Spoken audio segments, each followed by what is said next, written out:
Hello everyone, today we are going to learn Chapter 2 Reshaping India's Political Map Part 1 from your Social Science textbook. In this video, I'll be covering each and every line from the chapter so you don't miss anything important. Make sure to keep your notebook and pen ready and take notes while watching. This will help you remember the concepts better. You can pause or rewind any time to write things down. So, let's begin. Reshaping India's Political Map. In this chapter, we will travel through an important period of Indian history from the rise of Delhi Sultanate to the powerful Vijayanagara Empire and the Mughal Empire. We will see how different rulers expanded their territories, how India's political map was reshaped again and again, and how many brave kings, queens, and kingdoms resisted foreign rule. Along the way, we will also learn about famous battles, remarkable monuments, and the cultural achievements of this period. So, let's discover how India's political map was reshaped over the centuries.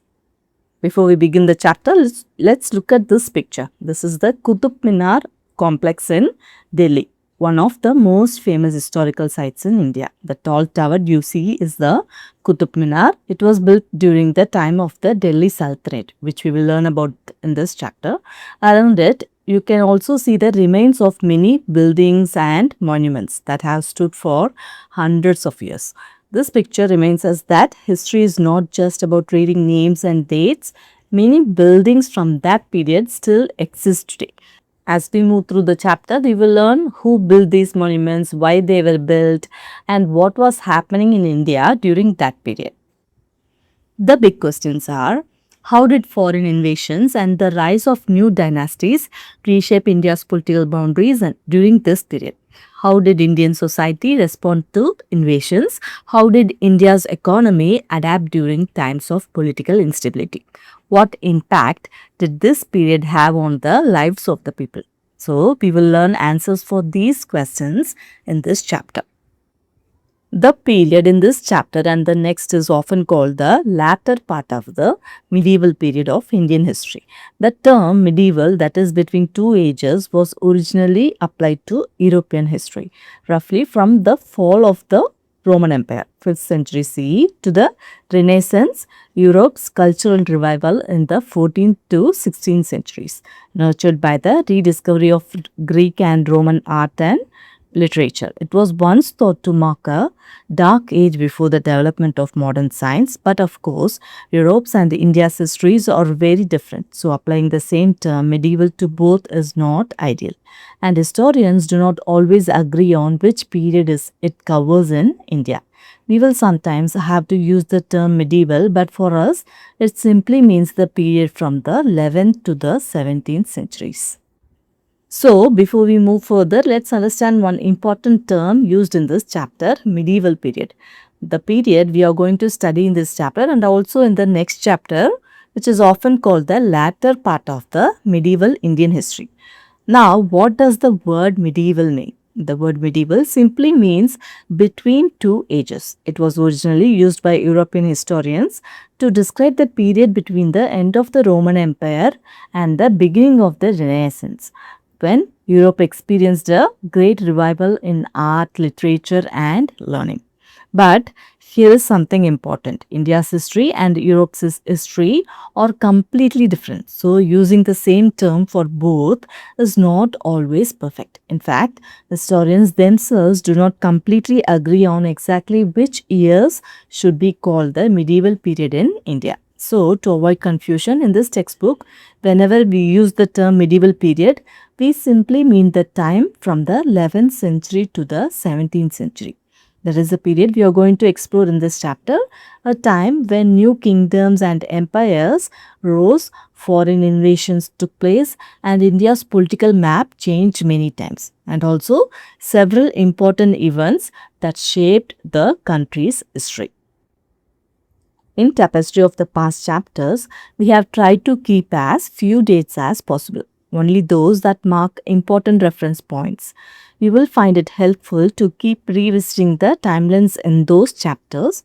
Revisit the maps too, as they will help you visualize the geography that was traversed by armies, common people, traders, scholars, or spiritual figures. So, you might notice that this textbook does not mention too many dates. Instead, it includes only the most important dates that act as reference points. This makes history much easier to learn because you don't have to memorize a long list of years. So, whenever you come across a timeline, don't just look at it once and move on. Keep revisiting it as you study the chapter. It will help you understand which event happened first, which came later, and how one event led to another. And this applies to the maps too. History is closely connected with geography. By looking at the maps, we will be able to see where kingdoms were located, where armies marched, the route traders traveled, and the places visited by scholars and spiritual leaders. So, don't ignore the timelines and maps. They are powerful learning tools that will help you understand history much better instead of simply memorizing facts. So, as we studied in the previous paragraph, a timeline is like a roadmap of history. Instead of reading events separately, it shows when each important event happened and in what order. As we study this chapter, keep coming back to this timeline. It will help you connect all the events easily. So, let's go through this timeline from left to right. In the year 1206, the Delhi Sultanate was established. This marked the beginning of the rule of the Delhi Sultans, and we will learn about them first in this chapter. And around 1326, the Mewar kingdom became strong once again. Mewar later became famous for brave rulers like Rana Kumbha and Maharana Pratap who resisted foreign rulers. In the year 1336, the powerful Vijayanagara Empire was founded in South India. It became one of the strongest kingdoms of its time and protected southern India from many invasions. And a few years later, in 1347, the Bahmani Sultanate was established in the Deccan region. It later became an important rival of the Vijayanagara Empire. In 1398, Timur, a conqueror from Central Asia, attacked Delhi. His invasion caused widespread destruction and greatly weakened the Delhi Sultanate. In 1498, the Portuguese reached India by sea. This was an important event because it opened a new chapter in trade between India and Europe. In the year 1526, the first Battle of Panipat took place. Babur defeated Ibrahim Lodi, ending the Delhi Sultanate and establishing the Mughal Empire in India. In 1556, the second Battle of Panipat was fought and Akbar achieved a decisive victory, which strengthened the Mughal Empire. In the year 1565, the Battle of Talikota was fought. A group of Deccan Sultanates defeated the Vijayanagara Empire and the famous city of Vijayanagar was destroyed. In 1576, the Battle of Haldighati took place between Maharana Pratap and the Mughal forces. Maharana Pratap was forced to retreat, but he continued his struggle against the Mughals. In 1671, the Battle of Saraighat was fought in Assam. The Ahoms defeated the Mughal army, stopping further Mughal expansion in that region. In 1699, Guru Gobind Singh established the Khalsa, an important event in Sikh history that gave the Sikh community a new identity and organization. By 1754, the Marathas had gained control over India, showing that Mughal power had become much weaker. Finally, in 1799, the Sikh Empire was established under Maharaja Ranjit Singh, becoming one of the strongest powers in northwestern India. So, this timeline tells us the complete story of this period. It begins with the Delhi Sultanate, then we see the rise of powerful kingdoms like Mewar and Vijayanagar.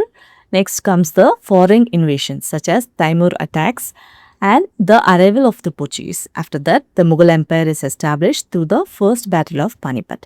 We also learn about important battles including Talikota, the second Battle of Panipat, Haldighati and Saraighat. Finally, we see the decline of Mughal power and the rise of the Marathas and the Sikh Empire. As we study this chapter, you will notice that every event we learn fits somewhere in this timeline. By the end of this chapter, you will be able to understand not just what happened, but also the sequence in which these events shaped India's political map. Spellings. Because of difficulties in transcribing the Persian script in the Roman script, you will find some alternative spellings in parentheses here and there. For instance, Khilji or Khilji are the same. Similarly, we use here the now standard spelling of Mughal spelling, but alternatives such as Mughal or Mughal are still sometimes used. So, many of the rulers and places we will learn about in this chapter originally had their names written in the Persian script, not in the English alphabet that we use today. When these names are written in English, different spellings may be used, even though they refer to the same person or dynasty. For example, you may see Khilji or Khilji, both refer to the same dynasty. Similarly, Mughal or Mughal all refer to the same Mughal Empire. In this textbook, the standard spellings like Khilji and Mughal are used. But if you come across different spellings in other books or on the internet, don't get confused. They all refer to the same rulers or empire. Only the spelling is different. A new era in India's journey began in the early 11th century. Invasions from beyond the Hindu Kush mountains reshaped India's political map. No doubt, India had seen much warfare in earlier periods, but the spate of invasions by people from outside the Indian subcontinent during this period was unprecedented. Many of these invaders were Central Asian, Turkic or Afghan. They were drawn to India not only for her reputed riches and for territorial ambitions, but also often to spread by force of violence if necessary, their own versions of their religion. Turkic refers to peoples, languages and cultures historically associated with a vast region stretching across Central Asia all the way to Turkey and Siberia.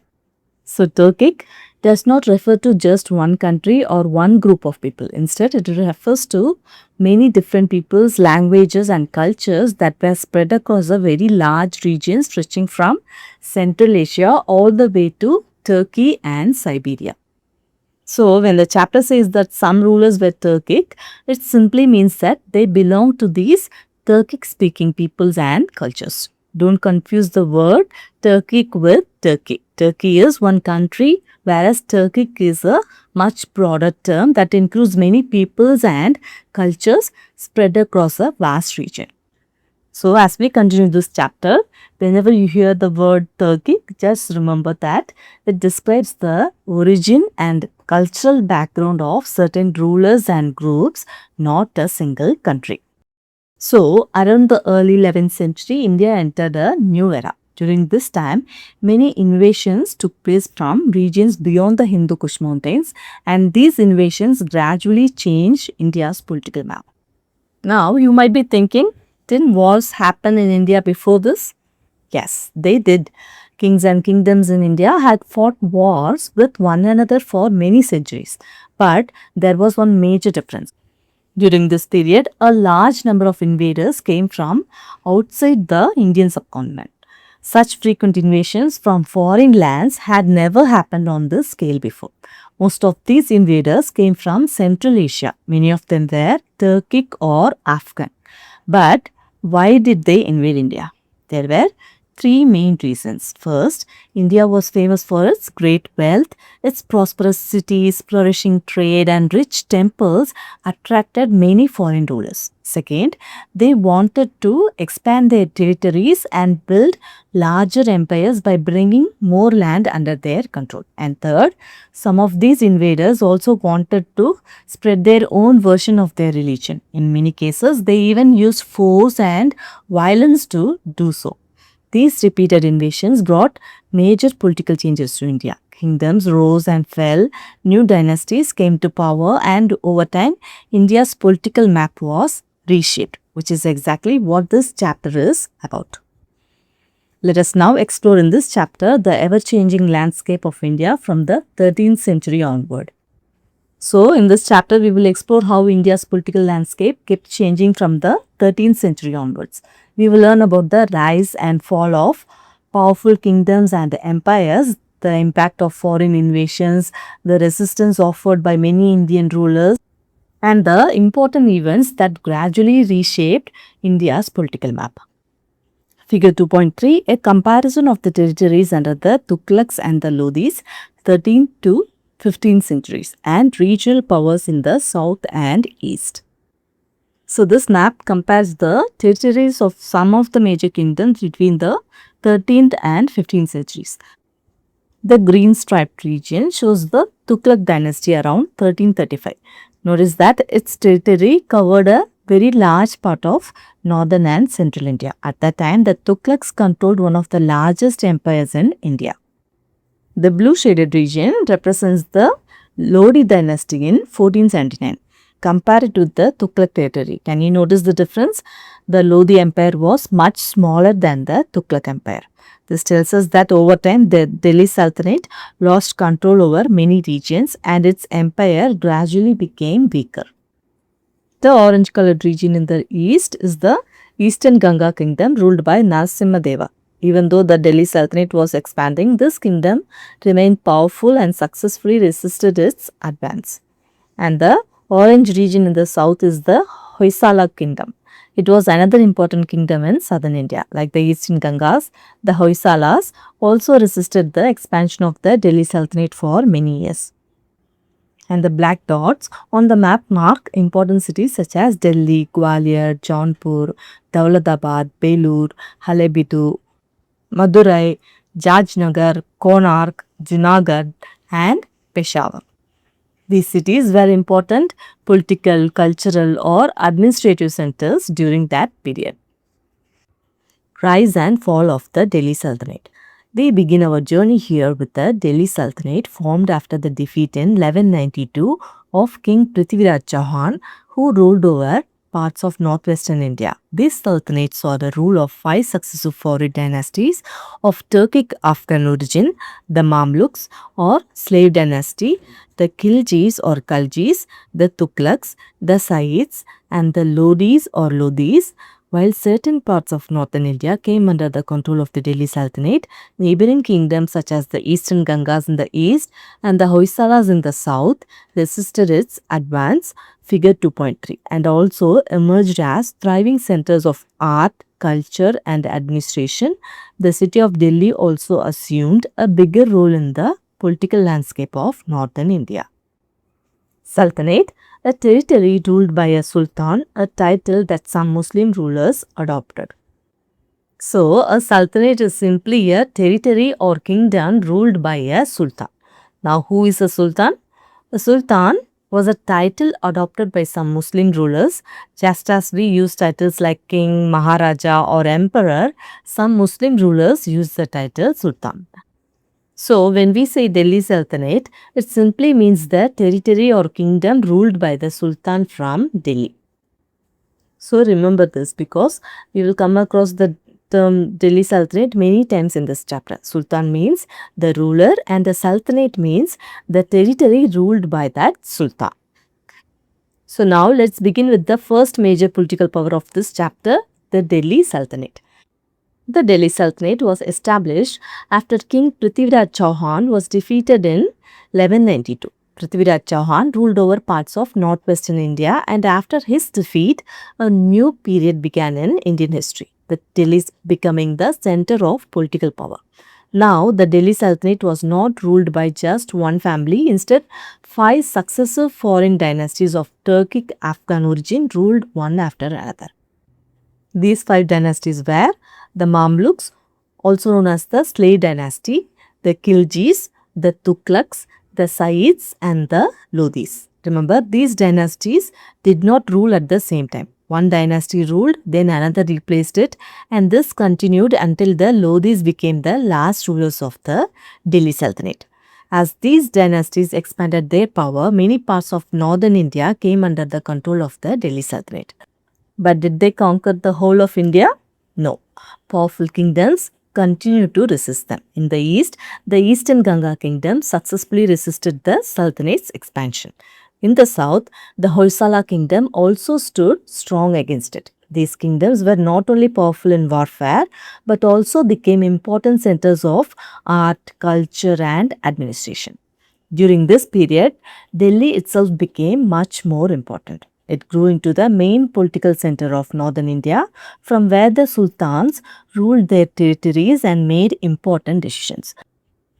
The Sultanate period was marked by political instability combined with the efforts at territorial expansion. This resulted in military campaigns that raided villages and cities and plundered and destroyed temples and seats of learning. Successions, that is, the appointments of new sultans, were often violent. Almost two sultans out of three seized power by eliminating their predecessor, so that a sultan's average reign was hardly more than 9 years. So, the Delhi Sultanate was not a peaceful period. The Delhi Sultanate was marked by political instability, which means there was a lot of uncertainty and frequent struggles for power. At the same time, the sultans were constantly trying to expand their territories. They wanted to bring more regions under their control. To achieve this, they carried out many military campaigns. During these campaigns, villages and cities were raided. They were attacked and plundered, which means their wealth and valuable possessions were taken away. Many temples and centers of learning were also destroyed. And the conflicts didn't happen only with other kingdoms. There are also struggles for the throne within the Delhi Sultanate itself. Whenever a new sultan had to take power, the succession, that is, the appointment of a new ruler, was often violent. Instead of peacefully inheriting the throne, almost 2 out of every 3 sultans seized power by eliminating the ruler before them. As a result, most sultans ruled for only a short time. On average, a sultan's reign lasted hardly more than 9 years. So, this period was marked by continuous wars, expansion of territories, destruction caused by military campaigns, and frequent struggles for the throne. Figure 2.4, the Qutub Minar. Figure 2.5, a section of the Quwwatul Islam, Might of Islam Mosque in Delhi's Qutub Minar complex. Its construction began in Qutbuddin Aibak's time, early 13th century, and was completed by later sultans. An inscription states that materials from 27 destroyed Hindu and Jain temples were used in the construction, some of which can be seen here. So, in the first picture, it is the Qutub Minar, one of the tallest and most famous historical monuments in India. It is located in Delhi and was built during the period of the Delhi Sultanate. The second picture shows a part of the Quwwatul Islam Mosque, which is also located inside the Qutub Minar complex. The construction of this mosque began during the rule of the Qutbuddin Aibak in the early 13th century. After him, later sultans continued the work and completed the mosque. And there is an inscription in the mosque which states that materials from 27 destroyed Hindu and Jain temples were used in its construction. Even today, if you look closely at the pillars and stone carvings in the mosque, you can still see parts that originally belonged to those temples.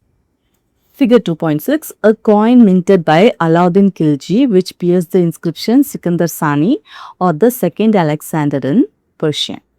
So, this is a coin issued by Alauddin Khilji during his reign. And if you look closely, you will notice that it reads Sikandar Sani, which means the second Alexander. Alexander, also known as Alexander the Great, was a famous king from ancient Macedonia. He was known for conquering vast territories and building one of the largest empires of his time. By calling himself the second Alexander, Alauddin Khilji wanted to present himself as a great conqueror, just like Alexander. It was a way of showing his military power, victories, and ambition to expand his empire. So, this coin is not just a piece of money, it also tells us how Alauddin Khilji wanted people to see him as a powerful and successful ruler. Let's explore.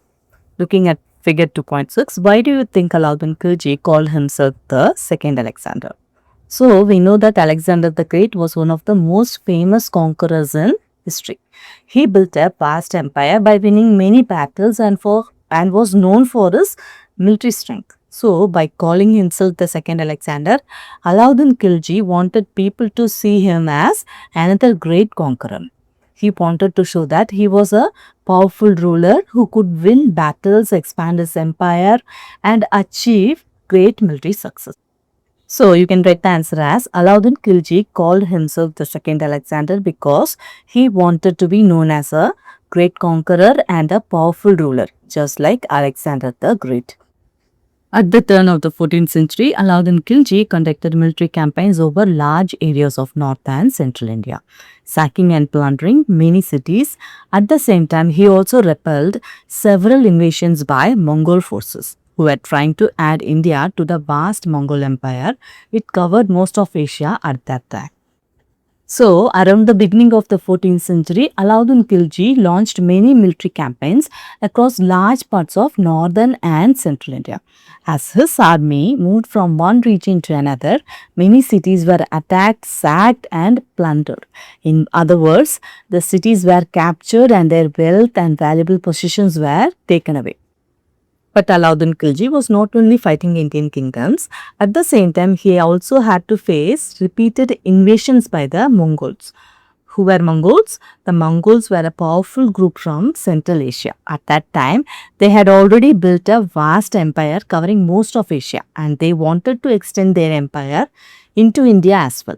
However, Alauddin Khilji successfully repelled several of these Mongol invasions. This means he defeated them and prevented them from capturing India. So during his reign, Alauddin Khilji was fighting on two fronts. On one side, he was expanding the Delhi Sultanate through military campaigns. On the other side, he was protecting his kingdom by stopping repeated Mongol invasions. This made his reign one of the most significant periods of the Delhi Sultanate. His slave general, Malik Kafur, expanded the Sultanate's reach southward, conquering several kingdoms on the way. Their plundered wealth helped finance the Sultanate's enormous military apparatus. He also attacked a number of Hindu centers such as Srirangam, Madurai, Chidambaram and possibly Rameshwaram. Malik Kafur was Alauddin Khilji's slave general. Although he had once been a slave, he later became one of the Sultan's most trusted military commanders. Alauddin Khilji sent Malik Kafur on military campaigns towards South India. As he marched south, he conquered several kingdoms which helped expand the territory of the Delhi Sultanate further into the south. During these campaigns, a large amount of wealth was plundered from the conquered kingdoms and it was used to finance the Sultanate's enormous military apparatus. In simple words, the plundered wealth helped pay for the large army, including soldiers, weapons, horses, elephants, and other military expenses. Malik Kafur also attacked several important Hindu religious centers, including Srirangam, Madurai, Chidambaram, and possibly Rameshwaram. So, Malik Kafur played a major role in expanding the Delhi Sultanate towards South India, and the wealth taken during these campaigns helped support the Sultanate's powerful army. Let us explore. What kind of resources do you think were needed to maintain an army and wage war in those days? Discuss in groups the various types of expenditure involved, from weapons or food for soldiers to animals used in warfare, road construction, etc. So, what kinds of resources were needed to maintain an army and fight wars in those days? If you were a king in those days, what kinds would you need to keep your army ready and fight wars successfully? Think about it. An army cannot fight with just soldiers. It needs many other resources and a lot of money to keep running. So, you can write the answer as many different sources were needed to maintain an army and wage war, such as weapons like swords, spears, bows and arrows and shields, food and drinking water for the soldiers, horses and elephants which were commonly used in battles, money to pay the soldiers, roads and bridges so that the army could move quickly from one place to another, carts and supplies to transport weapons, food and other materials, forts and camps where soldiers could stay and protect important places, and doctors or healers to treat injured soldiers. So, maintaining a large army required a huge amount of resources, planning and money. That is why many rulers collected taxes and during military campaigns often used the wealth they captured to support their army. A few decades later, Muhammad bin Tughlaq ruled Delhi and expanded the Delhi Sultanate's territories further. For the first time since the Mauryan Empire, most of the subcontinent was now under one ruler. Although this dominance was significant, it proved to be short-lived. Muhammad bin Tughlaq had ambitious schemes, but they were often poorly executed. One such was moving his capital from Delhi to Dauladabad, then called Devagiri, near present-day Sambhajinagar. Perhaps he thought its more central location would offer better control of the empire. So what happened now? A few decades later, a new ruler came to power, Muhammad bin Tughlaq. During his reign, the Delhi Sultanate expanded even further. In fact, for the first time since the Mauryan Empire, most of the Indian subcontinent came under the rule of a single ruler. This was a remarkable achievement. However, this control did not last for long.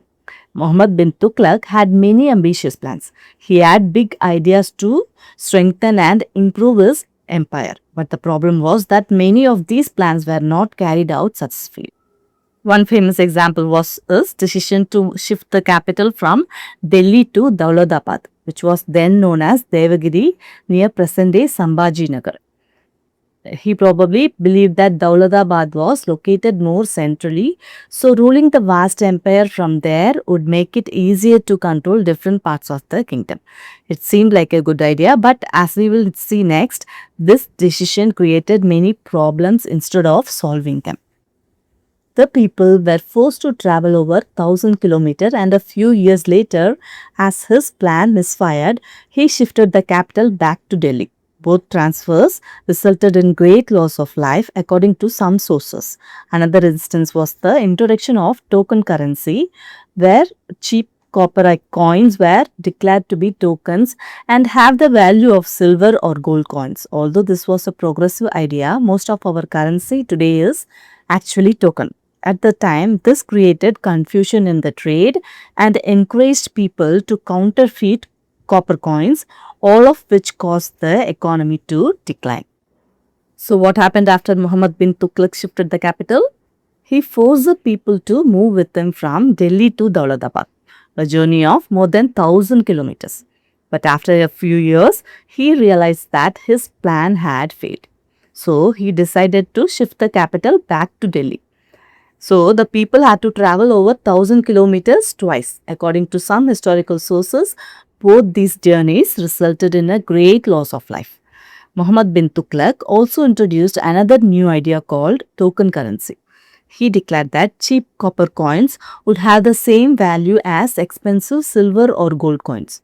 Today, this may not sound unusual because most of the money we use today is also token currency. Its value comes from the government's guarantee, not from the material it is made of. However, at that time, people were not ready for the system. It created confusion in trade, and many people started making fake copper coins, known as counterfeit coins. As fake coins spread, people lost confidence in the currency. Trade was affected and the economy began to decline. So, although Muhammad bin Tughlaq had innovative and ambitious ideas, many of them failed because they were not implemented properly. Figure 2.7, a 19th century painting depicting Muhammad bin Tughlaq in his court. So this is a 19th century painting that shows Muhammad bin Tughlaq sitting in his royal court. Notice that Muhammad bin Tughlaq is seated on a richly decorated throne, showing that he is the ruler. Around him, you can see his official, guards and attendants all standing respectfully in the court. The beautiful carpets, decorated walls and royal sitting reflect the grandeur and wealth of the Sultan's court. Remember one important point, this painting was made in the 19th century, whereas Muhammad bin Tughlaq lived in the 14th century. So, this is not a painting made during his lifetime. Instead, it is an artist's later depiction that helps us imagine what his royal court may have looked like. The sultans and their court elite lived in luxurious palaces, enjoying elaborate clothing, jeweled ornaments and fine food. This wealth was largely derived from plunder from their military campaigns, taxes levied on common people and conquered regions, and engagement in slave trade, as enslaved people provided free labor or were sent away to distant Central Asia to be sold. But plunder in turn affected trade networks and agricultural production.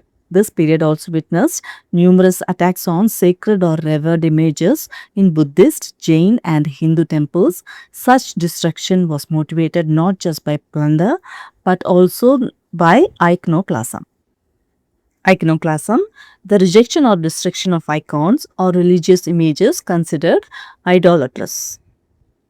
So, iconoclasm means the rejection or destruction of religious images or idols because they are considered idolatrous or objects of worship that some people believe should not be worshipped. Imagine there is a temple with statues or images that people worship. Now, suppose a group of people believes that worshipping such images is wrong. Because of that belief, they break or destroy those statues and images.